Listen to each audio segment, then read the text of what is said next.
सागर उस ख्यालों में ऐसा खोया कि उसे रास्ते का होश भी ना था। थोड़ी देर बाद कैब घर के आगे ठहर गया। सागर थोड़ा घबरा गया, इसलिए कैब से उतरकर थोड़ी देर घर के बाहर एक बेंच था, उसमें बैठ गया।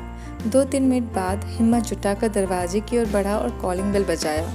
बजाते ही कुछ मिनटों में एक आदमी दरवाज़ा खोला तो सागर बोला, अवनी मैडम हैं? तो उस आदमी ने सागर को अंदर आने के लिए कहा। उसने बोला, आप बैठिए, मैं मैम साहब को बुला के लाता हूँ।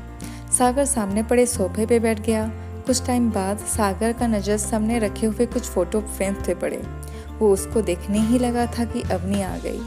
अवनी को देखकर सागर के चेहरे पे मानो एक स्माइल सी आ गई। अवनी को वॉलेट देकर सागर बोला, आप शायद अपना पर्स कैफ़े पे छोड़ आई थी। वेटर ने मुझे दिया तो मैंने देखा अंदर आपका एड्रेस था तो देने चला आया। ये सब सुनकर अवनी बोली, thank you very much mister. तो सागर बोला, मेरा नाम सागर है। अवनी बोली, सागर जी आप बैठिए, मैं चाय के लिए बोल के आती हूँ। सागर फिर से वो तस्वीर के पास जाकर देखने लगा। अवनी अंदर से आई तो बोली, ये सब फैमिली पिक्चर्स हैं, मैं यहाँ मेरे मम्मी पापा के साथ रहती हूँ। अभी वो लोग थोड़ा बाहर गए हैं। पास में एक आर्मी मैन की तस्वीर थी। वो देखकर सागर पूछा, ये कौन है? तो अवनी बोली, वो मेरे हस्बैंड कैप्टन सम्राट द्विवेदी। इतना सुनते ही सागर की सांसें मानो रुक सी गई। फिर भी हिम्मत जुटाकर सागर बोला, तो आप यहाँ पे अपने मम्मी पापा के साथ रहती हैं, अपने हस्बैंड के साथ नहीं रहती? तो अवनी बोली, वो 6 महीने पहले नॉर्थ ईस्ट में जो बॉम्ब ब्लास्ट हुआ था उसमें शहीद हो गए। हमारी शादी को 1 ही साल हुआ था।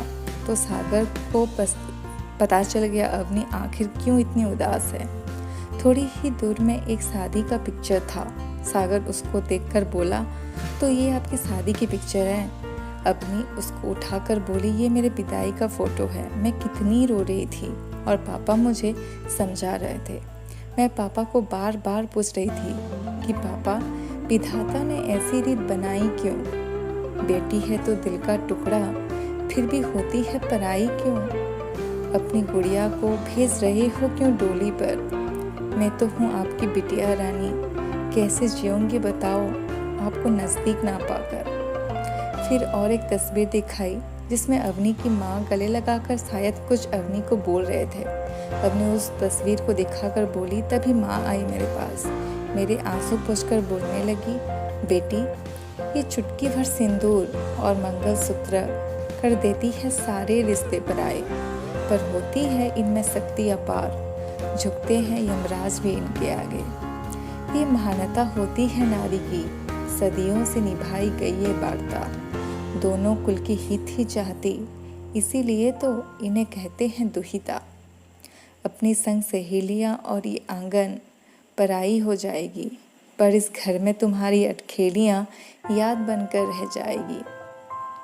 बहुत से रिश्ते जुड़ जाएंगी इस एक रिश्ते के साथ, निभाना बेटी इन्हें प्यार से दी गई संस्कारों के साथ। ससुराल में इतना प्यार मिले कि मायके की याद ना आए।